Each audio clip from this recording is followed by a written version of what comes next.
Hello dear students, welcome back. आज के video में मैं आपको जीएसएम आर्किटेक्चर के बारे में बताने जा रही हूँ। इसके पहले के वीडियो में मैंने जीएसएम सर्विसेज के बारे में आपको बताया था, तो अगर आपने वो वीडियो नहीं देखा है तो प्लीज़ आप उसे वहाँ पे जाकर देख सकते हैं मेरे चैनल पर। हम जीएसएम आर्किटेक्चर के बारे में देखते हैं।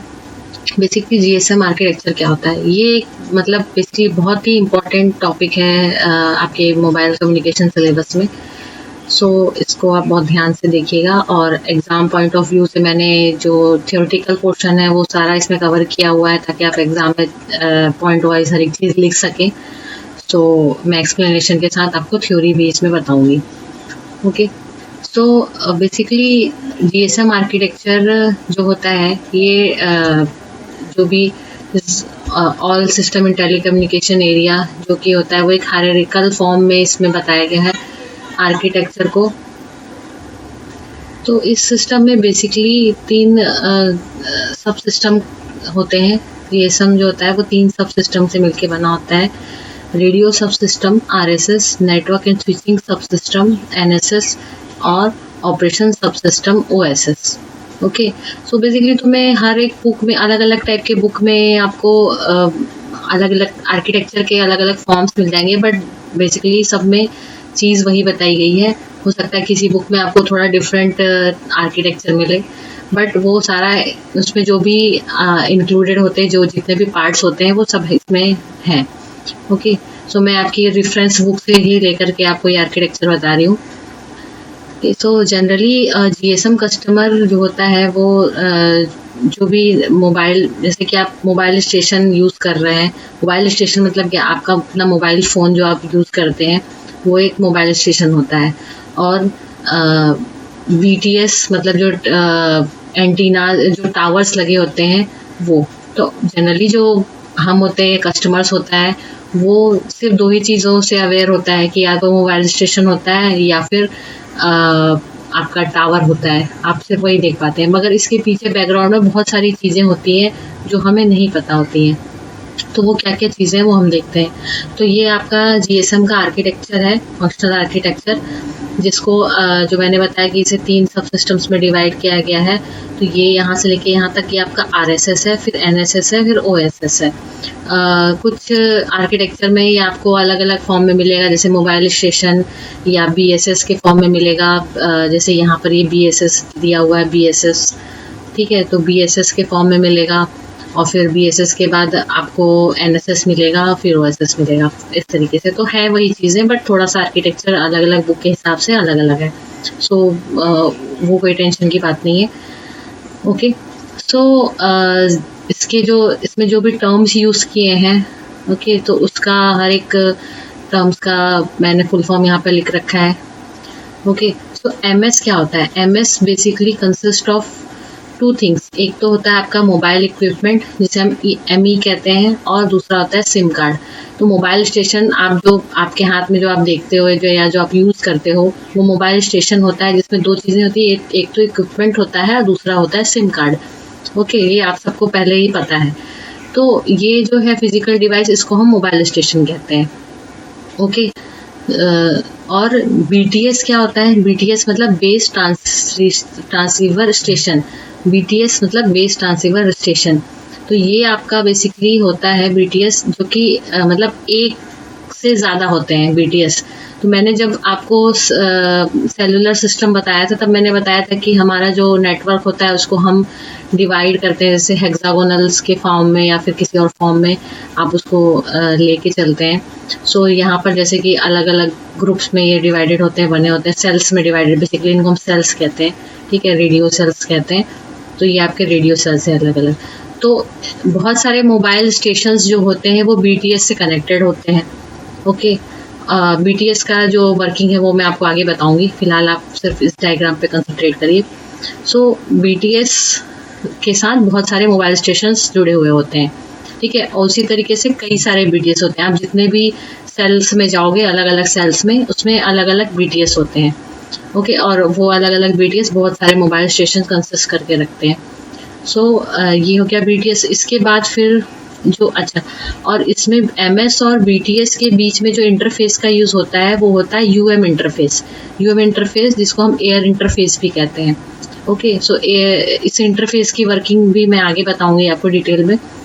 सो यहाँ पर इसके बाद जो नेक्स्ट, और इस पूरे इसके बाद जो इसके बाहर में जो सिस्टम आता है वो होता है BSC। BSC मतलब base station controller. Base station controller से नाम से ही पता चलता है कि ये कंट्रोल करने का काम करता है, स्टेशंस को कंट्रोल करने का काम करता है। बेसिकली इसमें आपको अगर हर एक चीज़ का नाम पता है उसके फुल फॉर्म के साथ, तो आपको नाम से समझ में आ जाएगा कि वो सिस्टम क्या करता है। पर्टिकुलरली मोबाइल कम्युनिकेशन का ये एक खासियत है। ओके, सो बेसिकली इसमें तो जो BSC होता है मतलब बेस स्टेशन कंट्रोलर, वो क्या करता है, BTS के साथ में उसका कनेक्शन होता है। BTS और उनके बीच में जो इंटरफेस यूज़ होता है, BTS और BSC के बीच में जो इंटरफेस यूज़ होता है वो होता है ABIS इंटरफेस, जो आप यहाँ देख सकते हैं। ओके, सो अब जैसे कि BTS बहुत सारे होते हैं, वैसे BSC भी बहुत सारे होते हैं। ओके, तो अब ये जैसे कि एक BSC है और इससे कुछ BTS कनेक्टेड है, तो वो आपस में मिला करके BSS बनता है। ओके, BSS जिसको हम कहते हैं, तो बहुत सारे बुक्स में सिर्फ BSS, RSS की जगह सिर्फ BSS बताया गया है। ओके, सो बेसिकली ये आपका BSS हो गया, जिसके अंदर क्या आता है आपका BSC और BTS। ओके, सो अब इसी तरीके से बहुत सारे BSC हो सकते हैं। तो हो सकता है कि अलग अलग भी BSC और BTS का कॉम्बिनेशन से बहुत सारे अलग अलग BSS बनते हैं। ओके, सो अब आप इसके बाद जब आप इससे बाहर आते हैं तो आगे हमें मिलता है MSC। MSC मतलब mobile services switching centre. Okay, mobile services switching centre. So ये मेन पार्ट होता है आपके इस आर्किटेक्चर का, जो कि इसको आप कह सकते हैं कि ये हार्ट होता है GSM आर्किटेक्चर का, जिसके थ्रू सारा कुछ हैंडल होता है। ओके, और ये आता है कौन से पार्ट में, ये आता है NSS के अंदर, मतलब नेटवर्क स्विचिंग सिस्टम। ओके, सो ये आता है आपका NSS के अंदर बेसिकली।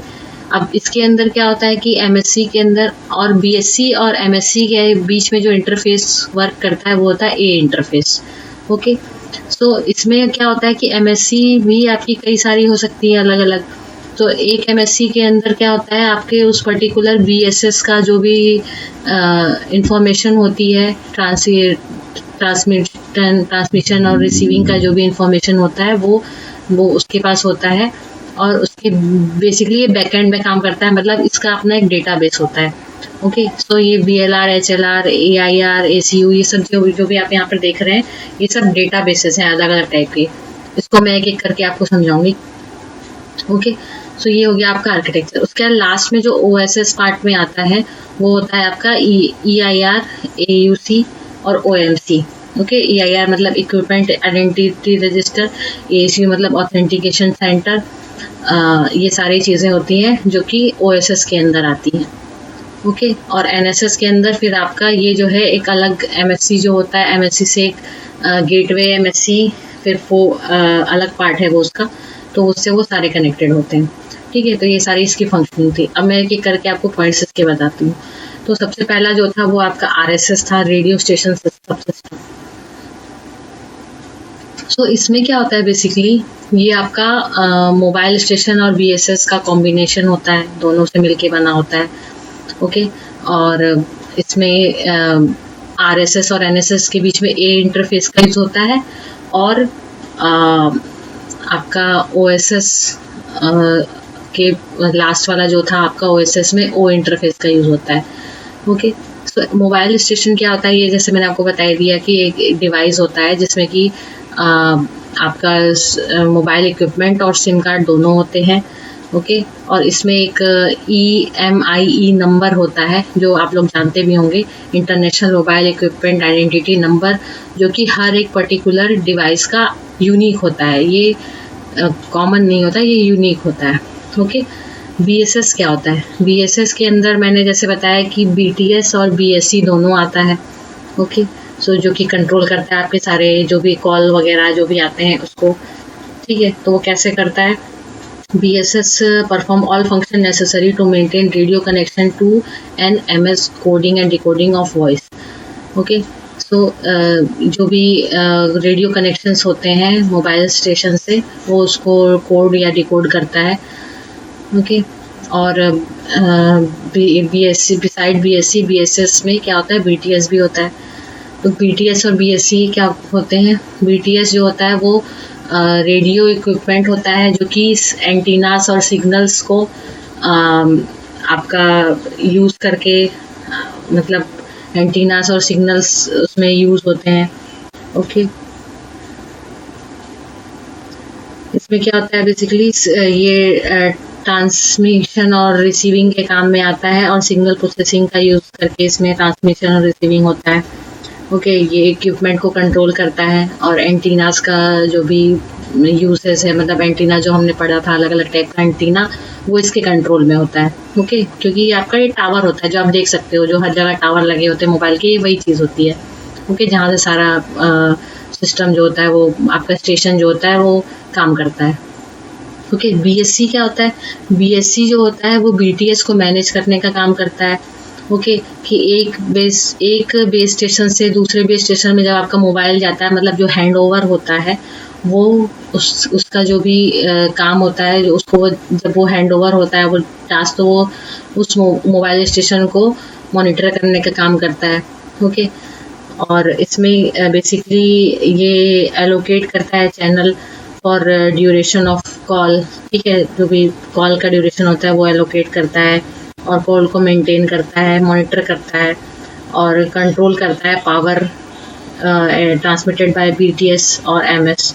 ठीक है, और हैंड ओवर को हैंडल करता है. तो ये सारा काम BSC का होता है. इसके बाद नेक्स्ट आता है आपका नेटवर्क एंड स्विचिंग सब सिस्टम. ओके, तो ये उसको ही क्लिप करके मैंने यहाँ पर दिखाया हुआ है इस डायग्राम में.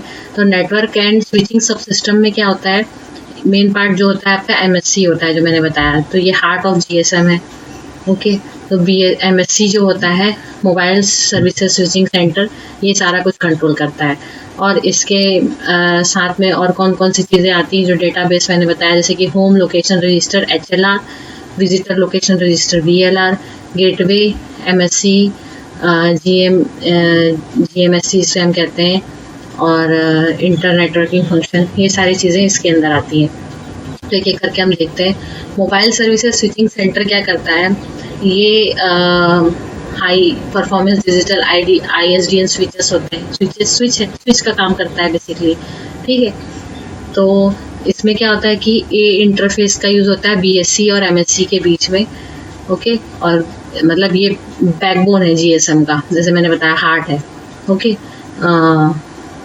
ये इसमें गेटवे MSC का यूज़ करते हैं हम, जो कि मतलब गेटवे का काम करता है मोबाइल स्टेशन से. अगर आप कोई कॉल लगा रहे हैं तो वो जो भी इसकी सारी प्रोसीजर होती है वो सिर्फ टावर से ही नहीं होती, वो MSC के थ्रू ही सारा वो प्रोसीजर, जो भी कॉल आ रहा है जा रहा है, वो सारा कुछ हैंडल वो MSC के थ्रू ही होता है. ओके, तो अब इसमें जो डेटाबेसेस यूज़ हुए हैं उनका यूज़ करके ये सारा कुछ मेंटेन करता है. ओके, तो हर एक चीज़ के लिए अलग अलग काम इसमें डिवाइडेड है. ओके, अब इसमें जो इंटरनेट नेटवर्किंग फंक्शंस हैं, ये एक एडिशनल है जो कि कनेक्ट करता है PDN से, पब्लिक डेटा नेटवर्क से. ओके, तो MSC handles all signalling needed for connection setup, connection release and handover. Okay, इसमें एक signalling system, standard signalling system का यूज़ होता है जिसे हम SSS कहते हैं. और ये SSS क्या करता है, कवर करता है aspect of controlling signal for digital network. तो ये सारी चीज़ें हैं. और इसमें जो SS है वो क्या काम करता है, पोर्टेबिलिटी होती है इसमें, फ्री फ़ोन होता है, टोल क्रेडिट कलेक्ट, ये सब कुछ होता है. ओके, इसके बाद जो होम लोकेशन रजिस्टर है HLR है हमारा, वो क्या काम करता है. HLR is the most important database in GSM. ठीक है, ये सबसे इम्पोर्टेंट डेटाबेस है. HLR मतलब होम लोकेशन, ये नाम से समझ में आता है कि जो भी आपका होम, मतलब उस पर्टिकुलर BSS के अंदर जो भी फ़ोन, जितने भी मोबाइल स्टेशन आ रहे हैं, वो उनका डेटा आपके पास स्टोर करके रखता है. और चूँकि ये स्टैटिक होता है, तो जो भी मोबाइल सब्सक्राइबर का जो डिटेल होता है मोबाइल ISDN नंबर, जिसे हम MSISDN कहते हैं, और सब्सक्राइब सर्विसेज कि इसमें क्या क्या सब्सक्राइब कर रखा है, कॉल फॉरवर्डिंग, रोमिंग, ये सब कुछ इसके अंदर इसके डेटाबेस के अंदर आता है। As soon as an MS leaves its current LA, मतलब लोकेशन, करंट लोकेशन वो छोड़ता है, तो वो सारा इंफॉर्मेशन HLR के अंदर अपडेट हो जाता है। ओके, सो इसमें क्या होता है, बेसिकली जो भी करंट, मतलब उस पर्टिकुलर होम लोकेशन के अंदर जितने भी मोबाइल आ रहे हैं उन सबका डेटाबेस ये कलेक्ट करके रखता है। इसके बाद VLR क्या होता है, visitor location register. Visitor location register जो होता है वो डायनेमिक डेटाबेस होता है। इसमें जो भी होम लोकेशन का तो वो डेटाबेस होता ही है, प्लस जैसे कि कोई मोबाइल स्टेशन है वो एक जगह से दूसरे जगह जाए, मतलब एक स्टेट से दूसरे स्टेट में जा रहा है, तो वहाँ पर रोमिंग लग जाती है। तो अब उस विजिटर को पता कैसे चलेगा कि भाई ये कहीं कहाँ से आया है ये मोबाइल फ़ोन, और उसको मैं कैसे आइडेंटिफाई करूँ। तो वहाँ से जैसे ही वो आता है उसके रीच में, तो उसको HLR के थ्रू से वो डेटा मिल जाता है कि हाँ ये पर्टिकुलर स्टेट से आया हुआ है, और फिर उसको मुझे सर्विसेज देनी है। तो जैसे जियो से, आप जियो का सिम आप यूज़ कर रहे हैं और किसी और नेटवर्क में जाते हैं, तो ऑटोमेटिक रोमिंग वहाँ पर हो जाती है, आप उसकी सर्विसेज को यूज़ कर सकते हैं, क्योंकि वो VLR में उसका सारा डेटाबेस स्टोर होता है। ओके, तो ये हो गया VLR। इसके बाद ऑपरेशनल सबसिस्टम, जो हमारा लास्ट पार्ट था, OSS। इसके अंदर जो मेन चीज़ें, दो चीज़ें हैं, वो EIR और AUC है, और OMC भी है। ओके, तो OMC और इसके ऊपर वाले सिस्टम में O इंटरफेस का यूज़ होता है। ओके, सो OMC क्या है, operation and maintenance centre. Operation and maintenance centre में जितना भी मेंटेनेंस का काम होता है, ठीक है, ट्रैफिक मॉनिटर होता है, status report, networking, subscriber entity, ये सारा कुछ काम होता है अकाउंट और बिलिंग का। ओके, इसलिए इसका यूज़ हम OMC में होता है, और इसमें O इंटरफेस का यूज़ होता है, जो कि SS7 जो कि ऊपर बताया मैंने, वो इसको यूज़ करता है। ओके, ऑथेंटिकेशन सेंटर क्या होता है, ये ऑथेंटिकेट करता है बेसिकली कि आपका यूज़र जो है वो ऑथेंटिकेटेड है कि नहीं है, कि मतलब जो भी उसकी डिटेल्स दी हुई हैं और वो सही है कि नहीं, और बेसिकली उसमें एनक्रिप्शन एल्गोरिथम्स वगैरह लगे हुए होते हैं, तो उससे वो उसको पता चल जाता है कि जो है यूज़र है वो आपको ऑथेंटिकेटेड यूज़र है कि नहीं है। ओके, इक्विपमेंट आइडेंटिटी रजिस्टर क्या होता है, ये बेसिकली हर एक सिम का अपना अपना आइडेंटिटी चेक करने के लिए यूज़ किया जाता है। जैसे कि कोई सिम जो है जिसका सारा डेटाबेस सब कुछ ठीक ठाक है, करेक्ट है, जो भी उस लिस्ट में, जो भी लिस्ट हमारे पास आती है EAM-EI की, वो सही है, उसमें लिस्ट में है, तो वो उसको वाइट लिस्ट में रखता है। और अगर उसमें कुछ मेल फंक्शंस है उस डिवाइस में, तो उसको वो ग्रे लिस्ट में रखता है। ओके, और कुछ ऐसे डिवाइसेस जो कि चोरी हो गए हैं या लॉक हो गए हैं, उसको वो ब्लैक लिस्ट में रखता है। ओके, तो ये सारा काम जो होता है वो EIR का होता है।